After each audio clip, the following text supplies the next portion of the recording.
Salut le Madridista, à la Madrid, Leonardo dégaine et tire sur Kylian Mbappé. Et les mots sont clairs. Là, la guerre, elle est plus dans les coulisses. Là, elle est en plein air. Elle est sur un octogone ouvert où tu as le Real Madrid qui reste attentif à tout ça. Et là, on sait que c'est plus des rumeurs concernant son départ. Le mec, il est tranquillement au Cameroun, en train de se refaire la santé, se refaire bien, retourner aux sources, je dirais, pour avoir de la ressource, pour affronter tout ça. Je pense que Kylian, c'est une question de timing, c'est une question de comment son départ il va être. Là, la question n'est plus qui part ou part pas. Je pense, j'espère me tromper, quand il dit que le PSG existait avant lui, il existera après lui. Quand il dit que cela fait 6 ans qu'il est au PSG, sur les 6 ans, il y a 5 clubs différents qui ont gagné la Ligue des Champions. Ça veut dire que le PSG peut gagner la Ligue des Champions sans Kylian Mbappé.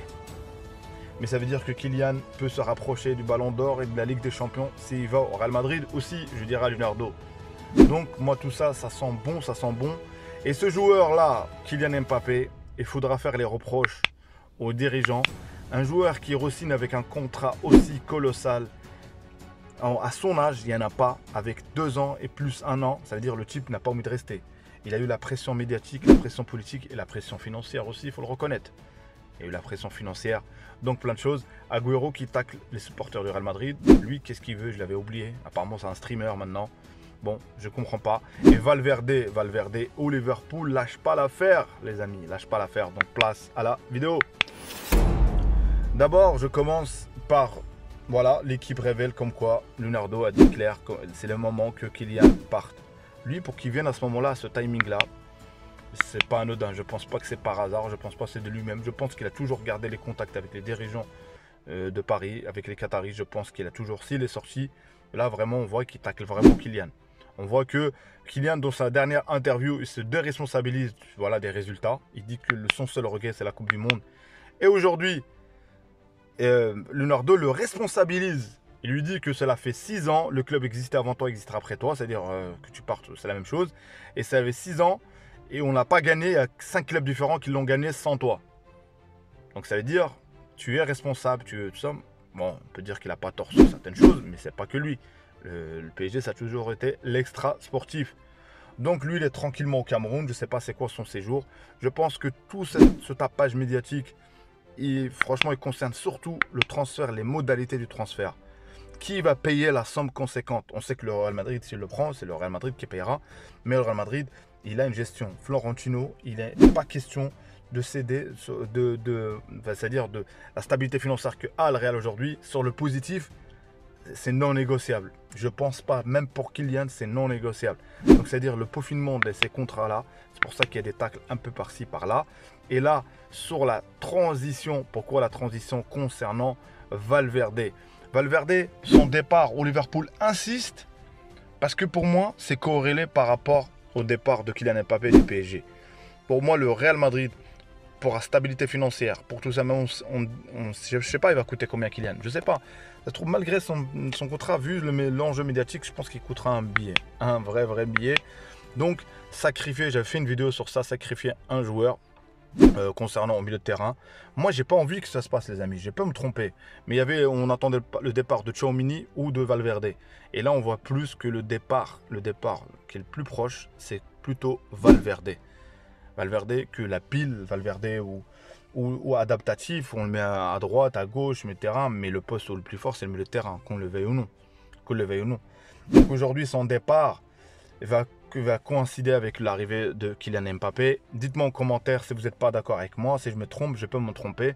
Mais moi, j'ai mes idées claires. Voilà, je donne mon avis sur des paramètres que j'ai, sur l'historique du Real Madrid, où à chaque fois, comme j'ai dit, quand il est l'arrivée de Kaka, quand il est l'arrivée de Cristiano Ronaldo, on a dû sacrifier au milieu de terrain. C'est-à-dire, à chaque fois, il y a eu des sacrifices au milieu de terrain. Nous, le Real Madrid, c'est pas un club État. C'est un club, c'est une institution avec une gestion, avec des salariés, avec plein de choses. C'est-à-dire, et c'est grâce à Florentino qu'aujourd'hui on est à ce point-là. On le remerciera jamais. C'est le meilleur président de toute l'histoire, de tous les clubs différents au monde. Donc voilà. Il y a aussi l'affaire Agüero qui tacle le Real Madrid, comme quoi dit que soi-disant les supporters madridistas, quelqu'un donne un autre avis, que si tu dis des choses, des conneries, si tu dis que tu sais même pas combien de Ligue des Champions le Real Madrid a gagné, là je t'excuse parce que moi-même je sais même pas combien de Ligue des Champions on a gagné. Je sais plus si on a 15 déjà ou pas, je sais plus. Franchement. Donc le tacler le Real Madrid en sachant que tu es streamer aujourd'hui, c'est un minimum de savoir en chiffres. Si on parle de chiffres, si on parle de le Real Madrid, ce qu'il a fait, tu te rappelles l'année dernière. Donc voilà, lui, on sent qu'il a une petite jalousie du Real Madrid. Et son club de cœur, son club City, ils ont mis au moins 3-4 milliards d'euros avant de gagner la première Ligue des Champions avec le génie, entre guillemets, de Guardiola. Donc, c'est-à-dire, alors que la recette, elle est plus simple. Et voilà, l'année prochaine, on se donne rendez-vous aussi concernant le Real Madrid, ce qui va se passer. Moi, je ne m'inquiète pas. En attendant juste le numéro 9, espérons que cette histoire se termine avec Kylian Mbappé, avec ce départ qui est imminent. Ça coïncide avec une histoire de comment peaufiner le contrat. Je pense que c'est plus ça. Parce que je pense que Florentino a discuté avec l'Émir directement. Je pense. Après, on verra bien. Vous, les amis, dites-moi, vous, une suggestion, qu'est-ce que vous pensez de cette situation? Est-ce que vous pensez que la sortie de feu Leonardo, elle est voulue par le clan du Paris Saint-Germain, de mettre la pression sur vouloir peut-être le faire re-signer? Moi, on re-signe après ça, c'est que j'y crois plus au football. C'est que je ne crois plus en rien. Ou le départ où j'ai dit qu'il faudra l'arrivée de Kylian Mbappé, il faudra sacrifier un joueur. Est-ce que peut-être que je me trompe encore une fois? Est-ce que peut-être que je me trompe? Parce que moi, je me dis que peut-être j'aimerais bien garder ce milieu de terrain. Franchement, faire tourner avec une équipe aussi prolifique, que j'aurais aimé que Zizou s'il aurait eu Zizou avec cette équipe aussi. Donc il y a Ancelotti, c'est pas grave pour la transition et on verra bien. Pour ceux qui c'est la première fois qu'ils m'écoutent, c'est la première fois qu'ils me découvrent, moi c'est Abdel Foot, je parle de football, notamment aujourd'hui j'ai exposé la situation du Real Madrid, mon avis sur ça. Est-ce que voilà, comme j'ai dit, ça peut que renforcer le départ de Kylian, la sortie de Leonardo. Et aujourd'hui les choses sont claires. Et le départ de Valverde, à mon avis, ça risque de coïncider avec Kylian. La proposition elle est énorme, 77 millions d'euros, peut-être ça se trouve avec plus, il y aura des bonus, je ne sais pas. Peut-être on verra bien dans l'avenir. Et qu'est-ce que vous pensez de la sortie de Agüero qui tacle nous, nos supporters madridistas, comme quoi on est sensible, comme quoi dès qu'on parle, dès qu'on dit des choses différentes. Qu'est-ce que vous pensez? Est-ce que vous avez entendu parler de ça? Donc voilà, dites-moi en commentaire. Donc plein de choses. Merci à vous, merci à ceux qui me découvrent et qui s'abonnent à ma chaîne, qui commentent, qui like, ça fait énormément plaisir. Ceci dit, qu'il y aura des lives, Inch'Allah, si Dieu le veut, concernant le Real Madrid, mon pays aussi, le Maroc, tout le monde. Les amis, le football nous réunit. Le football est là pour nous réunir. On est une famille, on partage ça. C'est que du football. Il y a plus important dans la vie. Il y a la vie tout court. La vie tout court, le quotidien, le travail, le tout. Mais l'essentiel, le football, ça nous fait oublier un petit peu. Et tout ce que cet enjeu médiatique. Et il fait aussi qu'on discute.